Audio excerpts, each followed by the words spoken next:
5 najhorších vecí, ktoré si môžeš kúpiť za peniaze. 5. miesto, nové auto na leasing. Tie peniaze, ktoré použiješ na splátky, by si mohol investovať do svojho dôchodku v budúcnosti, takto ich míňaš na niečo, čo v budúcnosti bude mať aj tak nižšiu hodnotu a ty na tom ešte preplácaš na úrokoch. 4. miesto, skutočný diamantový prsteň. Všetky tie reklamy od firiem ako je De Beers, že Diamonds are forever a 3-mesačné výplaty by mali ísť do snubného prstenia, tomu neveria ani len ľudia, ktorí pracujú v diamantovom biznise. A dneska vieš kúpiť prsteň, ktorý je robený v laboratóriu za 10-tinovú cenu a pritom ani profík nerozozná rozdiel medzi ním a prírodným diamantom.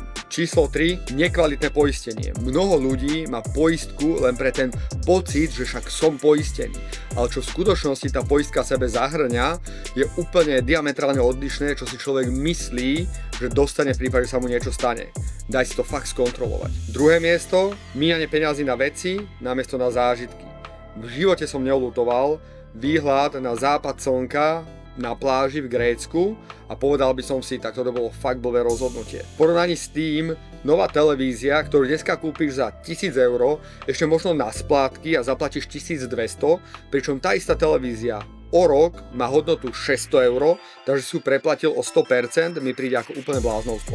1. miesto, lacný, nekompetentný finančný poradca. Ono to na prvý pohľad môže vyzerať tak, wow, ušetril som nulové poplatky, minimálne fíčka, ale nakoniec, ako sa vraví, tady sa šetří, až sa krade a nakoniec na výnosoch a nezrealizovaných ziskoch prídeš o oveľa viacej, ako ťa tie rady od niekoho kompetentného, vzdelaného stáli.